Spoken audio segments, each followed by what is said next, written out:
outside. Outer chinja? No. Okay. What? No, those things are ugly. What does the standard have? Thoughts of chicken, just, you know. Then you see someone, it's the festive season, you're likely to see someone carrying one. Apa. Not even one. They usually carried in a bunch, face upside down. On a motorbike. Nakakichwa kako hivi tu sideways. Especially the ones that don't have hair. Yeah. Doreen Maliyuko, we know you are watching us. Oh God, no. Let's pick some. I don't know what the phobia of poultry is, the scientific name, but I know. I'm going to Google it for you. I fall in that category. Okay. Okay. Front page of the Standard. I don't know, Victor, what is your phobia? I try to overcome the one by one. Initially, I had a phobia of deep waters, but I overcame it. I currently have a phobia. It's called arachnophobia. Spiders. Yes. Yeah, the millipede, the centipedes, you know, the crabs, that one. To small animals. Yes, those crawling insects, and that one is a no-no. And there's the fear of snakes. There's that phobia as well. It's something that I can't stand. But anyway, that's it. Actually, I read somewhere that the reason why most human beings fear the snake, or rather reptiles, is because there's a certain part of our brain that recognizes a reptile. I don't know what that means. I don't know what that means. So That recognizes a reptile. Yeah, the aspect of I don't know. There's something. I'll get the deets, then we'll share. So the front page of the Standard. In quick summary, Makueni, the 7th annual Devolution Conference. We have a team down there. We're going to be reading more about what Makueni County and what the Devolution Conference, pick the last before the general election, has to offer. You know, taking stock of matters of devolution, especially within the devolved units that came into being after the Constitution referendum there of 2010. Now, on to gender-based violence, and this is a story that has been fleshed out in this particular paper of a 22-year-old woman who is appealing for help. Why? Because her estranged husband chopped off her hands. I say 22-year-old girl, mother of 2. And this happened while she was picking firewood at her mother's place. She had already fled from the abusive marriage. And since she reported this matter, the investigations have turned cold. And she's appealing to well-wishers to chip in and help her get artificial arms fixed, so that she can go about her life. Then, Nikama drama, Nikama video, and that is what was happening yesterday in Kisumu County, the town, the CBD there, Angawa, I think. That's how it's pronounced. I'm not too sure. Where I come from, we don't have N's and G's in one statement. It's impossible. Yeah, it's impossible. Harvard. You know, I told you I studied in Harvard. Okay, fine. So drama as the robbers hit Equity Bank in Kisumu. After 4 hours, the thugs got away. And now what is left of that particular heist? How much money was lost, if any? Why didn't the security apparatus that are said to have been on ground, at least 30 boots on ground, why didn't they make the arrest? 4 hours later. Bas. Does this ring a bell? Do you remember after the Westgate commotion that there was even talk that some of the terrorists actually walked out during the rescue mission? We'll be tackling that as we give you more details, but that is one of the stories that have found itself on the front page. Then, Masters of Mount Kenya, Iron Lady, leading Mount Kenya in deals with Oka chiefs is thus, as you say, a day in politics is quite a long time. And Sonko is also on the front page. Sonko says, I'm not done yet. So if you've had a conversation with the former governor, you need to be shaking in your boots, so to speak. Your time he is says coming. he's not done yet. And on that note, we take a quick breather.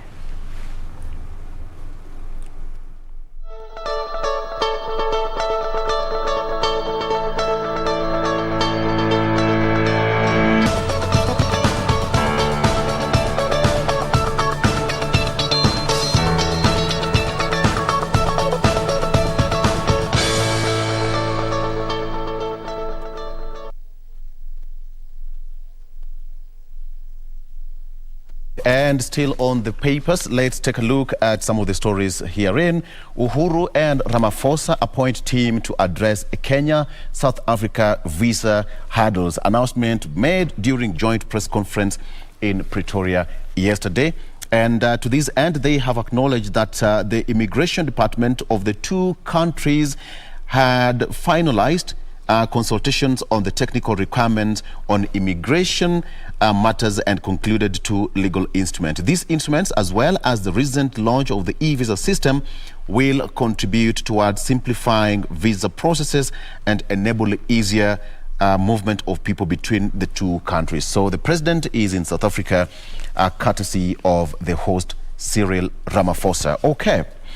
Raila roots for intra-Africa trade during IGAD meeting. ODM leader says that this will only thrive well with a well-established regional infrastructure. Raila said that trade will thrive with infrastructure thereabout, and said that the establishment of the Africa Fund for Infrastructure to, among other, finance transnational projects which cannot be factored in the national budget. So he was speaking yesterday during the Intergovernmental Authority on Development Regional Infrastructure Master Plan Partners Roundtable meeting in Nairobi, Kenya.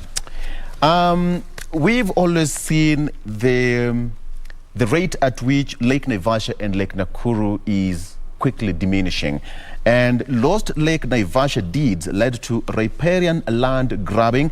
Original survey maps were replaced with illegal ones between 1994 and 1998. The titles for various parcels of riparian land along the lake have changed hands, and survey maps changed as well. So it's a tricky affair.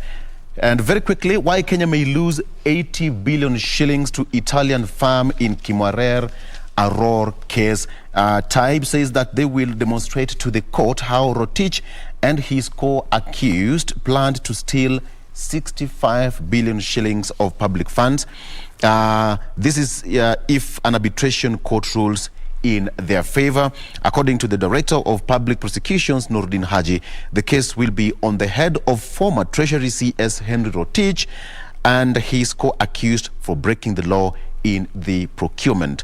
In his opening remarks during the hearing of the case, Special Prosecutor Taib Ali Taib said that the government risks losing the money to CMC Diravena Itinera joint venture. The value of the project was 65 billion shillings.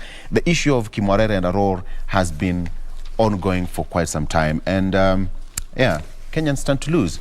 So there's that story of Sonko that you were talking about just before we went on a break. Sonko gagged from publishing expose on his former lawyers. That is his former lawyers, Cecil Miller and George Kithi, who on Monday got orders restraining Sonko from publishing anything relating to them in his ongoing #Sonko Leaks expose. So Sonko has been publishing the expose titled Rot in the Judiciary. So let's wait and see how it happens, because the unpredictability in some characters is quite high. We never know what will strike next. Okay, Jen. And actually yesterday alikuwa anasema he was just concluding part 5A, 5B, 6A, 6B and 7A. Series. Zinangojea tu kuachiliwa. Okay, all right. Well, let us wait and see how that will go. Now, speaking of dams, Ruto says, I will create 4 million new jobs and revive stalled projects. That is a vow he made as part of his campaigns. And yesterday he was actually speaking, saying that he pledged to create 4 million jobs if elected president next year, with a 100 billion fund to also jumpstart housing and agro-processing as well. He went on to promise to pump 50 billion Kenya shillings into the economy to create opportunities for millions of jobless youth. And in his own words, this country has since independence embraced policies of the trickle-down economies, which have completely failed. We must change the policies to a bottom-up model that will surely solve our problems. And of course, his supporters were in support of that. That was yesterday when he was speaking in Kericho. He also vowed to complete all dams. All dams whose construction had stalled over alleged corruption. And of course, whenever we talk of dams in Kenya and stalled projects and stolen money, Kimwarer and Aror, they never miss. They always come to mind. Exactly. He also went on to say that he claimed that the Itare, Bosto, Kimware, Londiani and Sionkoru dams in the Rift Valley had stalled because of politics. And he was speaking at the Chebiriri Bay. Hey, anyway, Choma. But it is well. Primary school during a fundraiser for the border operators. He also pledged to finish the Big Four agenda because it had been derailed since 2018, looking at the political handshake between President Kenyatta and the opposition leader Raila Odinga, dubbed the handshake, quote unquote. And he quoted again. He said, "I want to assure Kenyans that all the projects we rolled out will be completed next year as soon as he becomes the next president." Yeah. As we say, politics is always a game of I say this, you say that, I counter that, you counter this, I come with another one, you counter, I bring another one. Tukiendelea. Una counter tukisonga mbele. Stephanie. So with me here is an interesting story. So wanaume out here, if you think mko very, essential, vital, this was not the case in September, as a woman made headlines earlier by marrying herself. But this has changed over time. Chris Galera says she grew tired of relying on men, decided to marry herself in a formal ceremony held in September. The 33-year-old model insists she wasn't disappointed not to have a groom, and instead was embracing going it alone. But it wasn't meant to be. 90 days later, she decided to divorce herself. So now she has met a special someone. Fortunately for Chris, who hails from Sao Paulo in Brazil, she has met a special person and started to fall in love despite vowing to go solo. So this was an interesting piece that I have seen here. She married herself, then divorced herself. Things did not work out. Then she's met a special person again. Things did not work out with herself. Things did not work out with herself. So 90 days later, she has met a special person. So I don't know why she went through with it in the first place. You guys remember the other time we were having in the trending topics where this lady married a picture of the supposed husband? Yes. Yeah. Well, people have crazy ideas out here. And creative vows. And so what happened? She married another person she found in herself. Irreconcilable differences. Yeah. Between her and herself. Yeah, we're so busy. We are very she got busy. lonely in the process. She thought she could do it, but things have not turned out as expected. So now she has found love. That's interesting. Yeah. Regina? Well, just to chime in on this is that Dolly Parton, I'm sure you know her. Yeah. There's a song that says, when you think about love, think about me. But that's not the point I want to drive home. There's that particular statement she has in that particular song where she says, at some point, the heart needs company. Yeah. No man is an island. We all I'm need done love. with that. Now let me take you to stories that have been making headlines, but now I want to focus on the world. So 45 persons died in a bus crash in Bulgaria, North Macedonia. So now as you're talking, even looking at our statistics here as made public by NTSA yesterday, they're just indicating that there's been an increase in number of road fatalities. That this is not something that is just an isolated case for Kenyan roads, but it's also happening in other parts of the country. So the more we need to be more careful as motorists as well as pedestrians. Further on, now since the Taliban took over Afghanistan, so the international aid that Afghanistan had been relying on was suspended. And it has turned out that now Afghans are marrying off girls for food to pay debts as starvation looms. Now child marriages have increased in tandem with soaring poverty. And UNICEF says some families are offering daughters as young as 20 days old. I did not say 20 years. I said it. 20 days old for future marriage in return for dowry.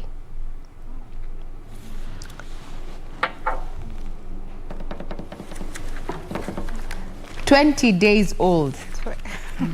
That is So it absurd. means this baby does not stand a chance to actually make choices about who they want to settle with. But the family is hard pressed to survive, and the only commodity of trade, unfortunately, is this young girl. You know, Ray, that reminds me of an incident that happened just here in Kenya. It was reported sometime last year where there was a mother who was arrested for marrying off her 8-year-old daughter to, I think the guy was in his 50s or 60s, just to get money to feed her brothers. Wow. She had, I don't know if there were 7 or 8 children, but that was the only girl that she had. So she married her off, was paid just to feed the rest of the family. That's absurd. Here in Kenya, Wow. Says a lot. last year. So the stats down there, as per UNICEF, say that the reason even why this is happening is because before the Taliban took over, the legal minimum marriage age was 16 years for girls, which is below the international standards of 18. However, now the Taliban say that they recognize the Sharia law, which does not stipulate a minimum age. So it leaves that to interpretation. That is in as far as world news is concerned. And there's so much when it comes to world news. Let me just also touch on, close home, our borders there. Ethiopia's prime minister says that he will lead army from the battlefront. And this has also made headlines on social media platforms. I don't know if you've come across it. That veteran Ethiopians are coming out on their social media platforms and announcing that they're going to be at the battlefront. One of them is a marathoner, yes, an athlete, who whenever Kenya and is participating in the races, we always fear the Ethiopians. So one of them has come out to say that he too will be taking up his gun and fighting on the front lines at a time, when, these rival forces in Tigray are moving closer to the capital of Addis Ababa. So, according to Ethiopia's Nobel Prize-winning Prime Minister, that is Abiy Ahmed, says he will be at the front line. That is a bold move, very patriotic, but... And now you're even seeing other citizens of Ethiopia saying that they're going to take up arms and defend their country. The country. It's the question, how patriotic are you? That tells you where will those arms come from. Because when citizens say that they will arm themselves, that says a lot. Yeah. But that should be, actually that should be allowed to happen because there are better ways. In fact, some people say that at some point in life, you don't have to fight. Just take your fists, fold them, put them in a pocket, then say, old, Ebu, let's talk.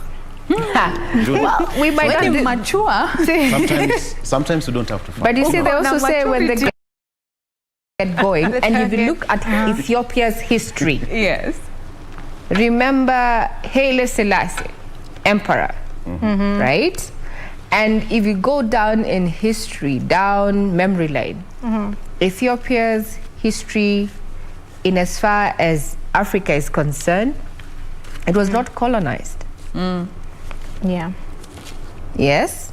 So you can imagine this is a race of people who have withstood Western, notions and repelled them where need be. If we are going to go back in history, the Italians were repelled by Emperor Haile Selassie's armies there. So even for Ethiopians to come out and say, you know what, I will be taking a stand.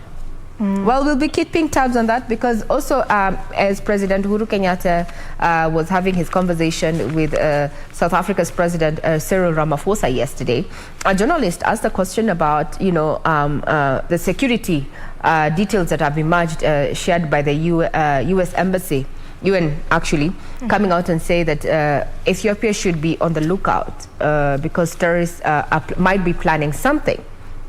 And being that Kenya is playing a role in as far as matters security are concerned, and it's just on the horn of our country. Yeah. We just hear. Actually, there's a community that calls the Wayu community. They believe that their emperor is domiciled in Woyowando, which is in Ethiopia. So we cannot fail to talk about matters of Ethiopia when we're talking about the state of security for our country, so to speak. So we'll be keeping tabs on that, given that we have already received data that over 400,000 people are facing humanitarian crisis there, and they're believed to be living in famine conditions in Tigray, and the UN says it is unable to deliver food there over a month. So while you are having your meal, take time to know that there are people who are starving, not just even across our borders, but even within our country here. 11 counties there with constituents said that, people are staring at starvation. So spare a thought. If you have extra, chip in. Why not? So that's just a sneak peek of what is happening across the region and across the world. And we'll not fail to know that, I don't know why, Victor, you have not mentioned that Manchester United, we won our match yesterday. The Champions League there. I was waiting you to mention Manchester United is a non-issue. Wow. Chidwe. Where are you as Arsenal in the Champions League? You fell off kitambo sana. What are we talking about? Manchester United. Did you just say Manchester United is a non-issue? To who? You are suffering Only to Arsenal fans. You are suffering on silent mode. With silent mode. Yesterday we already qualified for the last round of 16. But today we are going to be watching if Manchester City is going to seek revenge on PSG. What did you say? What did you say? So please, what to Arsenal? I even regret why I even asked you that question. Remain silent as you are. Can we take a break? It's time for the break. Football. It's time for a break now. Manchester United is unpredictable. Remember, so much is happening in the country. You can never have your foot here and the next one. No. Hey, if it's a non-issue, Victor, as an Arsenal fan, remain as quiet as you are. Sawa, we won yesterday. Viva Manchester United. There is also plan that in as far as we are waiting to get an interim manager after Ole Gunnar's exit, we are focusing on none other than Mauricio Pochettino, that is Eric Carrick. So we'll try and see. Wewe tumesema you don't say nothing about Manchester United. I mean, muleta wengine. Okay, guys, mutapigana juu ya football baadaye. Sisi tuko hapo tu. Chelsea. Stephanie, wewe ni timu gani? Mimi Chelsea. I am team Chelsea. Chelsea won. Yeah, good one. Yeah. Victor, please. Pick a side. Pick a side. I only know of 3 Chelsea fans in Kenya.